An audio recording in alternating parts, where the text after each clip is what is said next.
مالی بابا نے کہا، ارے نہیں نہیں، ایسی بات نہیں۔ چھوٹو نے پوچھا، پھر کیا ہوا؟ کیا بات ہے، آپ رو کیوں رہے ہیں مالی بابا؟ مالی بابا نے کہا، میں 2 دن سے بھوکا ہوں، میرے پاس کھانے کے لیے کچھ بھی نہیں تھا اور مجھے بہت زور سے بھوک لگی تھی۔ اچانک اتنا سارا کھانا دیکھ کر میری آنکھوں میں پانی آ گیا۔ میں اپنے اس رب کا شکر ادا کر رہا تھا جس نے مجھے اتنا سارا کھانا عطا کر دیا۔ میں تو اتنا سارا کھانا سوچ بھی نہیں سکتا تھا۔ انسان کھانے کے لیے نہیں جیتا بلکہ جینے کے لیے کھاتا ہے، تو پسند ناپسند تو بہت دور کی بات ہے۔ مجھے کھانا مل گیا اور آج میں اپنا پیٹ بھر کر سوؤں گا، میرے لیے یہی بات کافی ہے۔ چھوٹو اور ڈھولو کی آنکھوں میں آنسو آ گئے اور وہ ددو کو لے کر باہر آ گئے۔ ددو انہیں لے کر ایک سپاہی کے گھر گئے۔ گھر کی کھڑکی کھلی تھی اور ایک بچے کی رونے کی آواز آ رہی تھی۔ وہ بچہ بلک بلک کر رو رہا تھا اور کہہ رہا تھا کہ بابا مجھے بھوک لگی ہے، مجھے کھانا کھانا ہے۔ بابا میں صبح سے بھوکا ہوں، میں نے کھانا نہیں کھایا۔ سپاہی اسے چپ کروا رہا تھا۔ بیٹا میرے پاس پیسے نہیں ہیں، میں کھانا نہیں لا سکتا، کل میں محل جاؤں گا تو راجا جی سے کچھ مانگ لاؤں گا۔ مگر بچہ زور زور سے رو رہا تھا، مجھے بھوک لگی ہے، میرے پیٹ میں چوہے دوڑ رہے ہیں۔ اپنے بچے کو روتا دیکھ کر سپاہی بہت پریشان تھا۔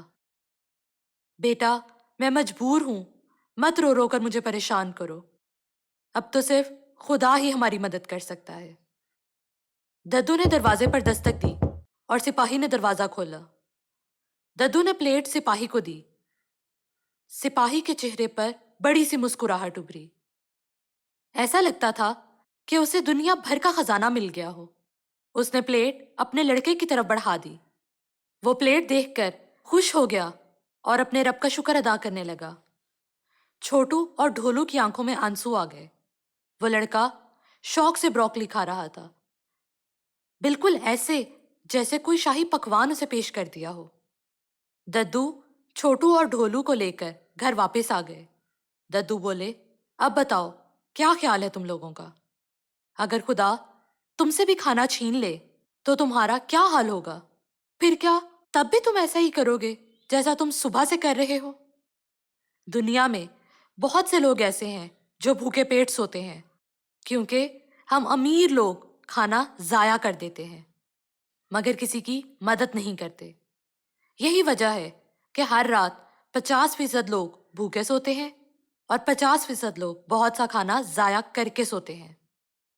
چھوٹو نے کہا، اگر ہم ان 50% لوگوں کو کھانا ضائع کرنے کی بجائے ان 50% لوگوں کی مدد کرنے کے لیے تیار کر لیں جو بالکل بھوکے پیٹ سوتے ہیں، تو پھر کیا ایسا ہو سکتا ہے کہ کوئی بھی شخص ایسا نہ رہے جو بھوکے پیٹ سوئے؟ ددو نے کہا، بالکل ایسا ہی ہوگا تب، مگر اس کام کا آغاز ہر شخص کو اپنے گھر سے کرنا ہوگا۔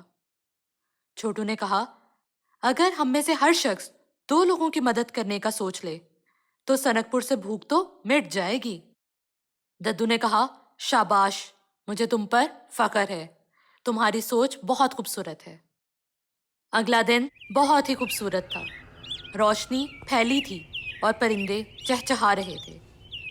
ددو نے ناشتہ بنایا، چھوٹو نے کھانا 5 پلیٹوں میں ڈالا۔ ڈھولو نے پوچھا، ہم تو 3 ہیں تو تم نے کھانا 5 پلیٹ میں کیوں نکالا؟ چھوٹو نے کہا، ارے بھول گئے کیا، ہم نے 2 لوگوں کی مدد کرنی ہے۔ ڈھولو نے کہا، ارے ہاں میں تو بھول ہی گیا تھا۔ ڈھولو نے چھوٹو کو ساتھ لیا اور دونوں مل کر مالی بابا اور سپاہی کے گھر گئے، ان کو کھانا دیا اور پھر اپنے گھر آ کر خود کھانا کھایا۔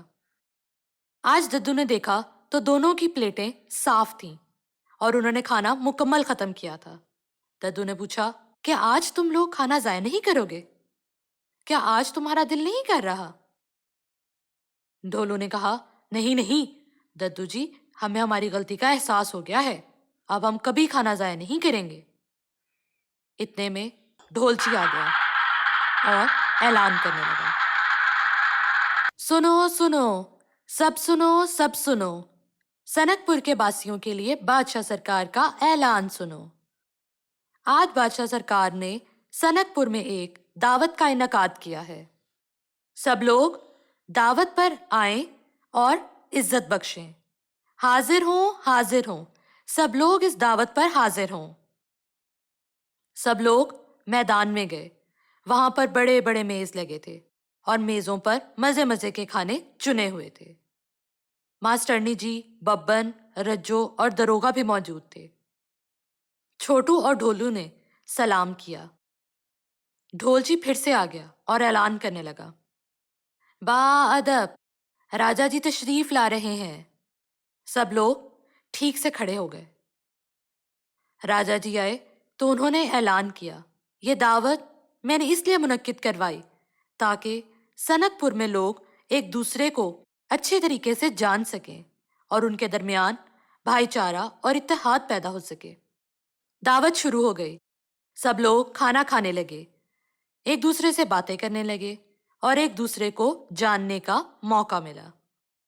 چھوٹو اور ڈھولو کا دھیان کھانے میں تھا. چھوٹو اور ڈھولو نے دیکھا کہ بہت سا کھانا بچ چکا تھا. چھوٹو نے ڈھولو سے پوچھا، اس کھانے کا کیا کیا جائے گا جو بچ گیا ہے؟ ڈھولو نے کہا، پتا نہیں، میں نے تو پہلے کبھی اس بارے میں سوچا ہی نہیں. چھوٹو اور ڈھولو نے راجا جی سے بات کرنے کے بارے میں سوچا. ڈھولو نے کہا، راجا جی، آپ نے ہمارے لیے دعوت رکھی، ہم آپ کے بہت شکر گزار ہیں، مگر ہم نے دیکھا کہ بہت سا کھانا بچ گیا ہے جس کو ضائع کر دیا جائے گا. راجا جی بولے، ہاں یہ تو ہے، مگر اب کیا کیا جا سکتا ہے؟ ڈھولو نے کہا، راجا جی، ہم نے دیکھا ہے کہ ہمارے دیش میں بہت بھوک ہے. اگر ہم اس کھانے کو ضائع کر دیں گے تو بہت سے لوگ آج رات بھوکے پیٹ سوئیں گے. مگر ایک کام ہو سکتا ہے، اگر ہم ضرورت سے زیادہ کھانے کو پیک کر دیں اور ان لوگوں کو دیں جو محنت کرتے ہیں لیکن غریب ہیں، تو ان کے بچے آج کی رات بھوکے نہیں سوئیں گے. راجا جی بولے، بہت خوب، تم لوگوں نے اتنی بڑی مشکل حل کر دی میری. میں خود یہی سوچ رہا تھا کہ کھانا ضائع کرنا بری بات ہے. راجا جی نے حکم دیا اور تمام سپاہیوں نے ضرورت سے زیادہ کھانا چھوٹے چھوٹے ڈبوں میں پیک کیا اور رجو چچی کو دیا. رجو نے سارے ڈبے رکشے میں ڈالے اور اپنے ساتھ چھوٹو اور ڈھولو کو بھی بٹھا لیا. اب رجو نے رکشہ چلانا شروع کیا. ان لوگوں نے یہ کھانا شاہی محل کے ملازمین، مالی بابا اور تمام ضرورت مند لوگوں کو دیا. پھر وہ سلطان پور گئے اور وہاں پر موجود غریب لوگوں کے گھروں میں کھانا پہنچایا. سارا کھانا تقسیم ہو چکا تھا. رجو، چھوٹو اور ڈھولو کو واپس سنک پور لے آئے. وہ محل آئے تو ببن میاں مٹھائی لے کر محل پہنچے ہوئے تھے اور بادشاہ سرکار کو مٹھائی پیش کر رہے تھے. بہت سی ٹوکریاں تھیں. بادشاہ صاحب نے مٹھائی لی اور باقی مٹھائی چھوڑ دی. چھوٹو نے پوچھا، راجا جی، گستاخی معاف، مگر جو مٹھائی بچ گئی ہے اس کا کیا کیا جائے گا؟ راجا جی بولے، کچھ نہیں، اس کو پھینک دیا جائے گا، وہ ہماری ضرورت سے بہت زیادہ ہے. ڈھولو نے کہا، راجا جی ایسا کیوں؟ راجا جی نے کہا، یہ صدیوں سے روایت ہے کہ شاہی محلوں میں کھانا بڑی تعداد میں پکایا جاتا ہے جبکہ لوگ چند ہی ہوتے ہیں. ڈھولو نے کہا، راجا جی ایک مشورہ دے سکتا ہوں کیا میں؟ اگر صرف آپ کی اجازت ہو تو. راجا جی بولے، بالکل بالکل، کہو. چھوٹو نے شرماتے ہوئے کہا، چھوٹا منہ بڑی بات، لیکن راجا جی، محل میں بہت سے ملازم، سپاہی اور مالی موجود ہیں جو سارا دن بہت محنت کرتے ہیں، مگر ان کے پاس پیسے نہیں ہیں. ان کے بچے راتوں کو بھوکا سوتے ہیں. اگر ایسا ہو جائے کہ آپ ضرورت سے زیادہ کھانے کو شاہی محل کے ملازمین کو دے دیں تاکہ ان کے معصوم بچے کبھی بھوکے نہ سوئیں، تو سنک پور میں ہر کوئی محتاجی سے باہر آ سکتا ہے. راجا جی بولے، بہت خوب، یہ تو بہت اچھی ترکیب ہے، اب ہم ایسا ہی کریں گے. آج سے ہم ضرورت سے زیادہ کھانا تمام ملازمین میں تقسیم کر دیں گے اور سب ملازمین کا کھانا ہماری ذمہ داری ہے. چھوٹو اور ڈھولو خوش ہو گئے. راجا جی نے کھانا تقسیم کروا دیا شام کو راجا جی نے سب لوگوں کو محل میں جمع کیا اور بولے جب تک سنک پور میں تم لوگوں جیسے بچے موجود ہیں تب تک سنک پور میں کوئی پریشانی پیدا نہیں ہو سکتی. مجھے تم دونوں پر فخر ہے. دروغہ میاں بولے قسم پہاڑی والے بابا کی، میں تو پہلے ہی کہتا تھا یہ بچے ہمارا فخر ہیں. رجو بولی باپ رے باپ، دروغہ میاں آپ تو سب پہلے ہی کہہ دیتے ہیں. ببن بولا وہ بھی صرف اپنے خوابوں میں. اور اس بات پر سب ہنس پڑے. You can download the application on Google Play or App Store, and you can visit our website mathslegends.co.uk.